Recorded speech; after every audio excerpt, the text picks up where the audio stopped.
What is up guys, Rampano1 here and welcome to today's video. Now today I am covering a newly updated Lightsworn deck. As you know, there have been new Lightsworn Tuna monsters come out, and overall these Lightsworn Tuna monsters really elevate the deck and really improve the deck immensely. There is a Synchro monster coming out soon, Lightsworn Archangel Michael, something like that, but it's currently not out yet and its effect has not been confirmed. But as soon as that card does come out, I'm going to do an updated deck profile including that card, because we don't know, it could have an awesome effect that extremely benefits Lightsworn monsters, or it could have a mediocre effect that isn't really worth running anyway. So let's get straight into the deck profile. So as far as our monsters go, we have 2 Judgment Dragon, 2 Wolf, 2 Juan, 3 Raiden, 2 Layla, 1 Iran, 3 Lumina, 3 Menuva, 2 Maxi, 2 Raikou, and 2 Effect Veiler. Now, the main strategy with this deck is mainly using Lumina, Minerva, and Raiden. You basically want to use Lumina's effect, discard cards from the hand to the graveyard, summon these cards, and then instant Synchro summon them, whether you're instant Synchro summoning a level 6, level 7, if you've got more monsters on the field, you can get some of these higher level monsters that are having the extra deck out. There's lots of different possibilities you can do to Synchro summon in this deck. Also, simply going into things like Layla, switch her to defense, having a nice back row laid out, and then summon Raiden next turn. You can go into a Stardust, a Scrap Dragon, things along those lines. There are lots of different ways to Synchro summon in this deck, and it is really effective, especially the Layla, the Raiden, and the Minerva, instant rank 7 or level 7, sorry, or instant level 6. That is pretty much that's pretty much it as far as the summoning goes. We've got a few XYZ monsters here. We've got the rank 3 wind up Zen mains, because you can use Lumina, summon Minerva, and then go into a wind up Zen mains if you so choose so. That's one of the ways you can do it. Photon Papilloptive, it's a very useful rank 4 XYZ monster. One of the best in my opinion. I really favour Papilloptive over a lot of other rank 4s. We got Constellar Omega. It's very useful in Lightsworn decks, as it requires 2 level 4 monsters to make it, and it can always protect itself. And we also have a Big Eye, because like I said, there are lots of chances to get level 7 Synchro monsters out. And then now and again you can go into Big Eye, and Big Eye can be pretty useful in some situations. It's there if you need it. I'm actually yet to summon it, but I mean, it's probably a better pick, but I've got a Big Eye there anyway. As far as the spell and trap lineup goes, we got 3 Solar Recharge, 1 Dark Hole, 1 Charge of the Light Brigade, 2 Mystical Space Typhoon, sorry, 2 Forbidden Lance. Just my standard setup for spell cards go, really. I always like to run 1 Dark Hole, 2 MST, and 2 Forbidden Lance in this format. Forbidden Lance is perfect. I've run into a couple of decks that have been running Skill Drain lately. Skill Drain seems to be getting a little bit more popular. And combining Layla and Forbidden Lance is perfect. You summon Layla, use Forbidden Lance on Layla, use her effect to destroy Forbidden Lance, and then at the end of the turn you're going to send the top 3 cards of your deck to the graveyard. Of course, because Skill Drain is gone. So yeah, Forbidden Lance, definitely a good card. MST, because Heavy Storm's gone, I like to run 2 of them. And Dark Hole, I mean, pretty much standard. 3 roller Solar Recharge is pretty much standard, as well as the Charge of the Light Brigade. As far as our trap lineup goes, we've got 1 Bottomless, 2 Mirror Force, 2 Dimensional, 1 Compulse, and 1 Solomon Warning. Again, that's pretty much my standard trap lineup for all of my decks, because I know it's just a solid trap lineup. Whether I draw 4 trap cards in the first turn or I draw 1, I'm always going to have a nice back row setup, and I'm pretty much going to have an answer for anything my opponent throws at me. I wish Compulse would go to 2, I really do. Ban Solomon Warning, I don't care. Put Compulse to 2, because Compulse is really good, because things like Bottomless and things like Solomon Warning sometimes can't be activated against certain cards. For example, Star Eater, you cannot activate Bottomless on that thing. But later on in that turn, you can use Compulse on it.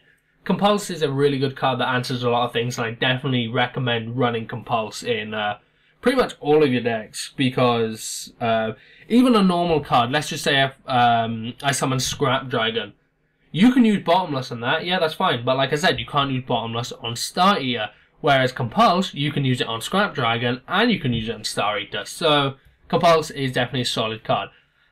Now, as far as my Synchro lineup goes, we have a large variety, and all play a pretty important role here. So first we got Star Eater, our level 11. Many different ways to summon this. You can use Manivira, a Wolf, and a Juan. So that's your 11 there. You can use Raiden, Juan, and Lumina. There's another one. There's many different ways to get Star Eater, and Star Eater is a really powerful card. No cards can be used when it's summoned, and when it's attacked, it's unaffected by the card effects until the end of the damage step. So, I mean, if they activate Mirror Force, all your other monsters will be destroyed except Star Eater. If they activate Magic Cylinder, it's useless because Star Eater is just going to go straight through it. Then we have Drascension, the Supreme Sky Dragon. This is an okay Synchro monster. I covered it in a video before. If it didn't have that effect where it would special summon all the materials used for this at the end of the turn, then I wouldn't necessarily run it because of that effect. Depending on how many cards you have in your hand, which, I mean, unless you're really pumping out the Solar Recharge, you may not have too many cards in your hand. Again, there's many different ways to summon that. You can use Effect Veiler, Lumina, Juan, and Raikou. Just looking around here now, just trying to think of some off the top of my head. Manivira, Layla, and Lumina. There's another one right there. Raiden, 2 Luminas. There we go. There's just a couple.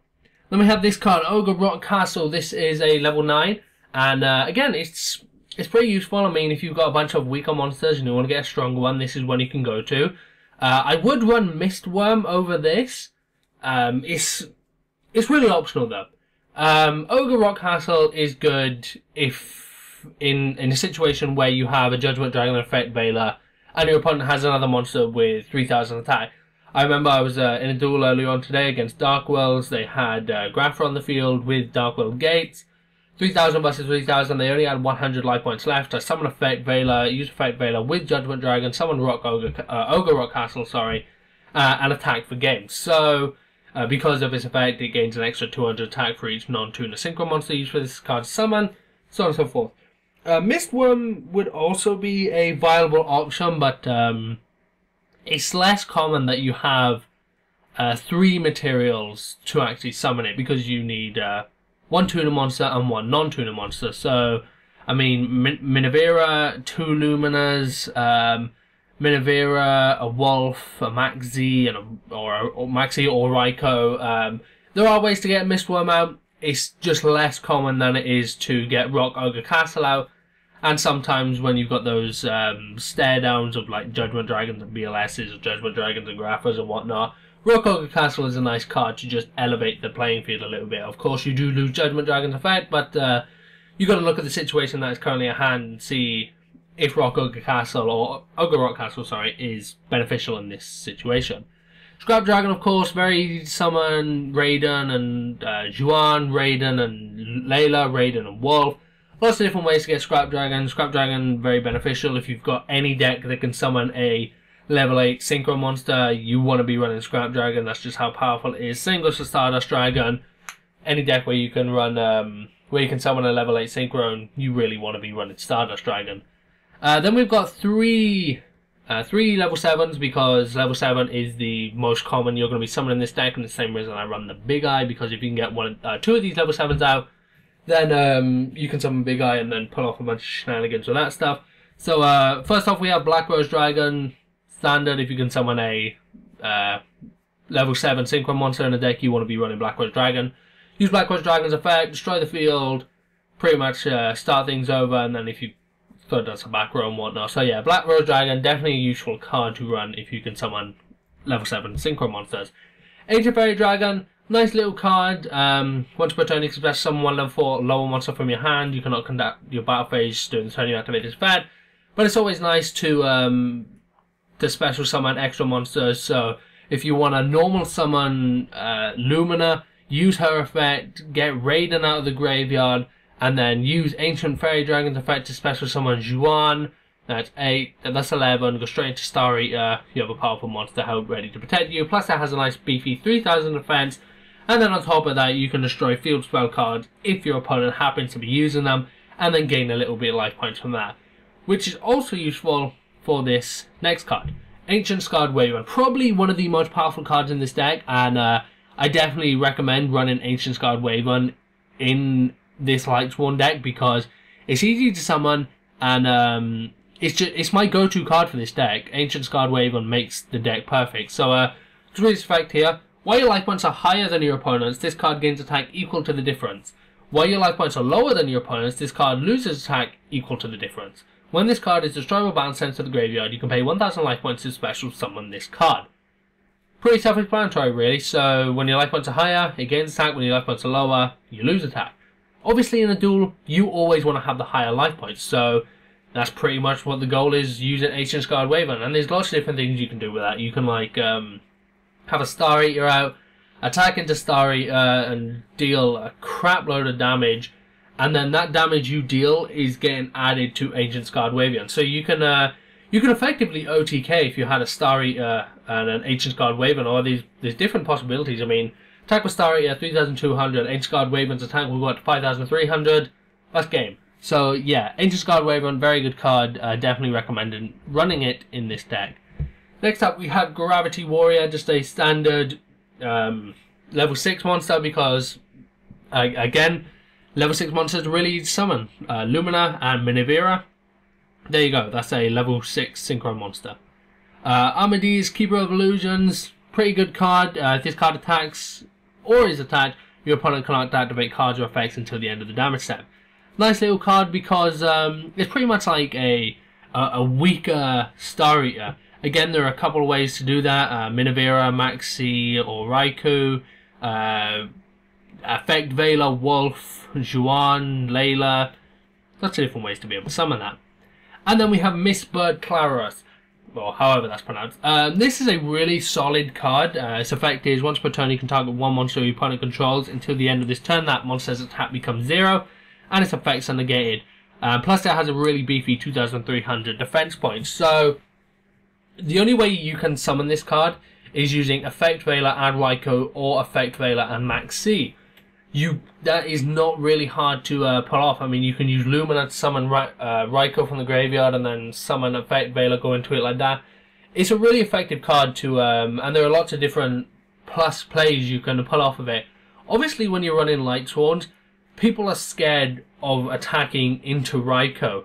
So if you just set a monster, they're going to think that's Raikou. You reveal the Raikou, destroy a card anyway, summon Effect Veiler, boom. I'm not sure why people don't just attack into Raikou, because when they don't attack into Raikou, the person keeps it. If you're playing Lightsworns and you're fearing a Raikou and you're just going to play it out into next turn, always attack into it, because they're going to lose the Raikou and you're going to lose your monster either way. And yeah, Mistbird is very good because it pretty much wins games. And then I already went over my XYZ monsters. So yeah guys, that is my deck profile for Lightsworn for October 2013. Like I said, I will do an updated version when the new Synchro monster for the Lightsworns come out, but I really wanted to share this deck with you guys before that actually happens. So yeah, if you enjoyed the video, remember to give it a like, rating, comment down below and let me know what you think of the deck profile, and be sure to subscribe to the #1 source for Yu-Gi-Oh! News. Again guys, it's Round Panel 1, and I'm out. Peace. Thank you for watching.